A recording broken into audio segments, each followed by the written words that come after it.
Hi all, welcome to this week's digital TED Talk. We will be joined by various University of Pretoria students in and around the campus from the Honours Marketing class. Today we'll be discussing customer research and relationship marketing. Here is a quick introduction. Most firms fail to listen to their customers and as a result provide services that they assume the customer wants rather than what they actually do. This is referred to as organizations thinking inside out when they should actually be thinking outside in.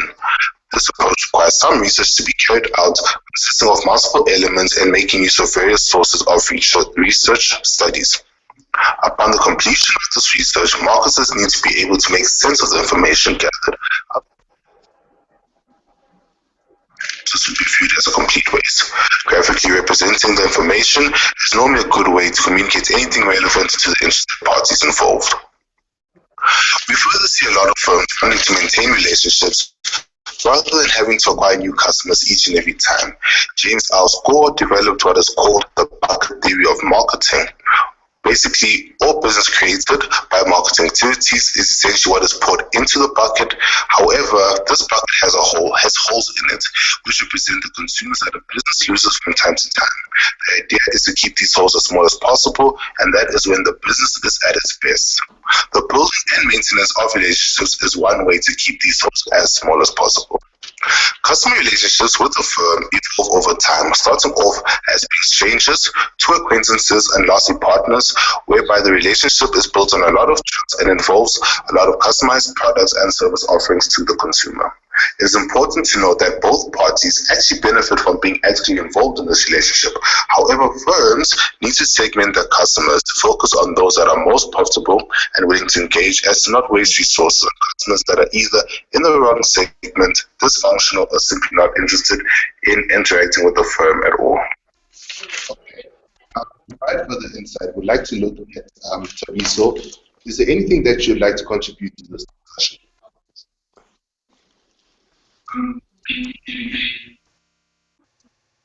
The goal of relationship marketing is to build and maintain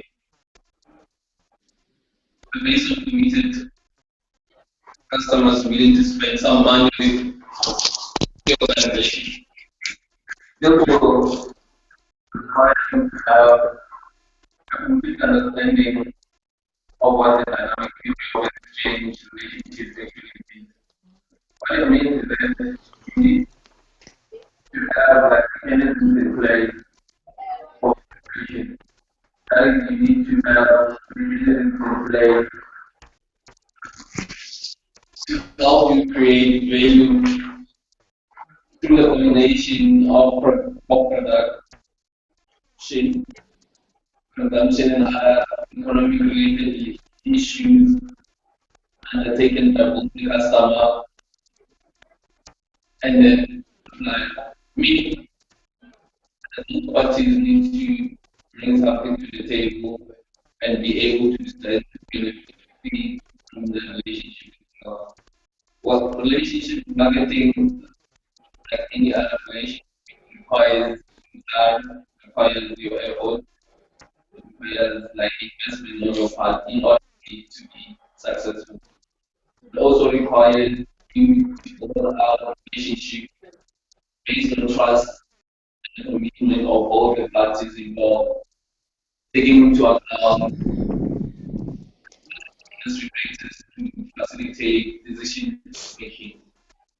There has been a shift from customer acquisition to customer retention.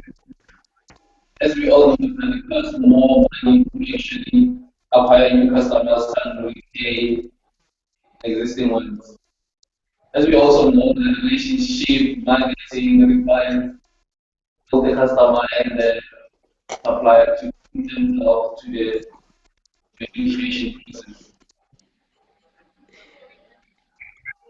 Insights. Luckily, can you please provide the consumer? Hi guys. So as a consumer, you need to go through 5 stages before you decide to take part in the consumer co-production phase. foremost, you need to analyze and know what your preconditions are. Yes. These can either be microenvironmental, situational, or even product link. So then the second stage comes in. What will actually motivate you to take part in this? What will be the ultimate driver? Will it either be economical, psychological, or is it even social? So as a consumer, I have all of this information. So what do I do now? So you create a cost benefit analysis where you analyze what your costs are. These can either be time, resources, or skills, and your benefits will be the drivers which were discussed before, which are economical, social, or even psychological. So what do I do with all of this information? I can either choose to engage in the consumer co-production process or decide to avoid it at all. So if I continue and decide to engage, yay, and then I can either choose either to be part of the consumption stage or the initiation stage, but there's many more of them. Then finally, once all of this is done, comes into the fifth and final stage, which is the evaluation phase. So here as a consumer, I actually evaluate, was it worthwhile to take part in the consumer co-production process? And this, I can also use my cost benefit analysis to judge this and evaluate it properly. All right. So it's officially. Thank you, guys.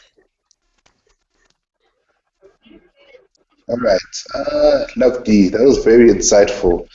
We would like to look forward to Rumbi, who will enlighten us on relationship marketing. Okay, thank you, TK. What I want to talk about is how the firm actually has to implement what we know as customer relationship management, which is based on the principles of relationship marketing. Whereas relationship marketing focused on only just managing and maintaining customers that the firm only had, customer relationship management actually works in a different way by focusing on increasing the number of both new customers and the customers you already have.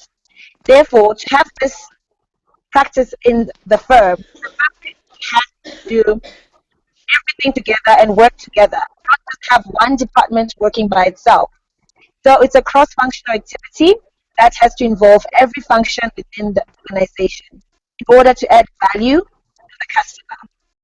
And all these processes that happen in the firm include strategy development, multi-channel integration, and performance assessment, information management, and most importantly, the value creation process, whereby we look at both the value that the customer gets from the organization as well as the value that the organization gets from the customer.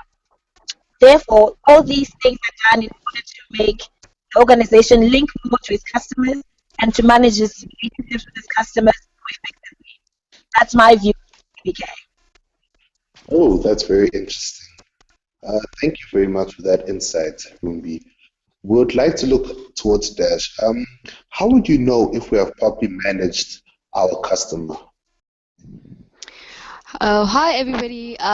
Very critical question there, Tabuke. How do we know that we've properly managed our relationships with our customers?